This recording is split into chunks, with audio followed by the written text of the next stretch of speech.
Yeah, so TikTok's interesting, and I think like I people are like debating whether it's gonna be a fad or not. And someone actually sent me a podcast yesterday about apparently like the US is looking into TikTok because it's like owned in China, right? And there's like sensory things that they're not too stoked on. So I think like right now that could be the biggest killer of TikTok is like if the government steps in and like we think you're doing some shady shit, like you shouldn't be doing it. Um, but right now my current plan on TikTok is like when I first started on TikTok, I was like just trying to be funny, right? Like I was trying to like do the jokes, like jump on the memes and whatever. And like I didn't really get many views. I had one that got like 300, and that was me making fun of myself for not going viral yet, which is kind of going to be it. I think I'm going to stick with like those kinds, but like I do like random things. Like I had like, it was just like my ceiling and it said, wait for it.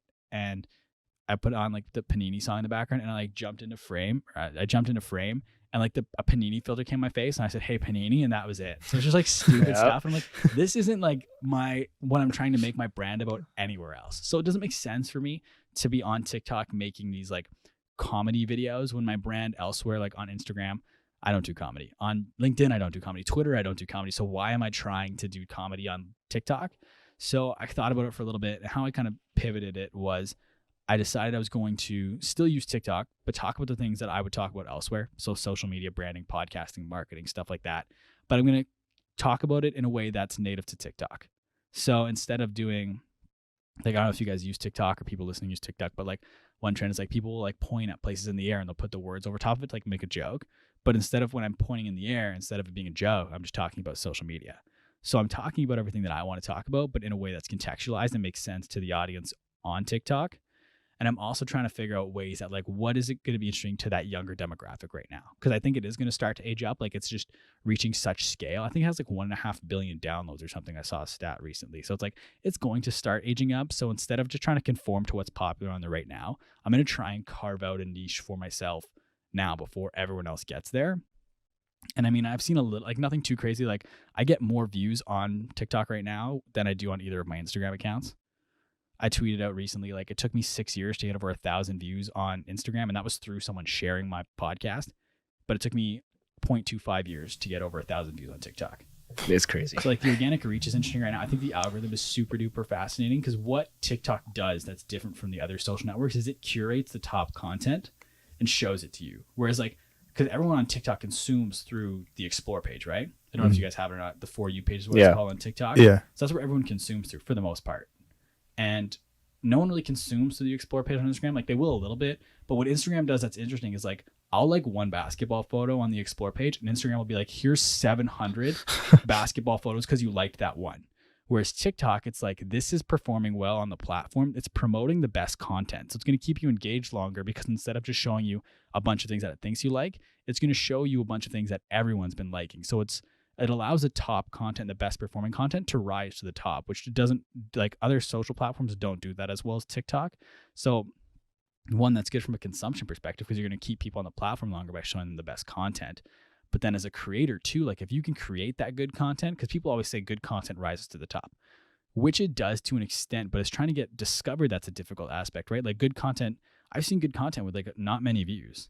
But TikTok, if it's really good content, people will engage with it. And if people are engaging with it, TikTok's just going to keep promoting it up and up the algorithm. How it works is it just shows it to a couple people. If they engage, they show it to more. If they engage, they show it to more, and on and on and on. And I think there's some like geolocation in terms of the algorithm as well, because like I'll get a bunch of stuff from like Ottawa and Ontario. So there is an aspect of that with TikTok.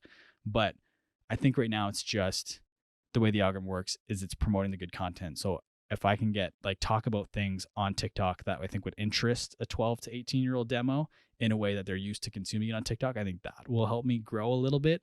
I've got 100 followers right now, but I think another thing with TikTok too is as everyone I know jumps on TikTok, they follow me now because I just keep talking about it. So they know I'm like the quote unquote TikTok guy in like all of my like friend and work circles. So that's kind of a long-winded answer of what my TikTok strategy is right now. Yeah, it's a lot smarter than because like instead of just jumping on a train and doing like the comedy or dancing or like the typical stuff, build your brand slowly, and then once if it doesn't reach the way you want to reach, then change it up differently, right? Like bring in more TikTok style, like pointing and then more like we were talking in the car, like just tips and like just like the stuff that everybody would just eat up and like consume as content. Yeah. and then see how it goes. Yeah, and like another thing too, like you said, like with the trends. So I'll jump on trends, but I'll make it contextual to what I want to talk about. Mm-hmm. Like again, so where I mix into comedy is like I just joke about the fact I've never gone viral. It's like there was a trend on TikTok where it's like something bad happens and it's someone that walks into the room, they slam a door, and then the same song, like sad song, plays every time.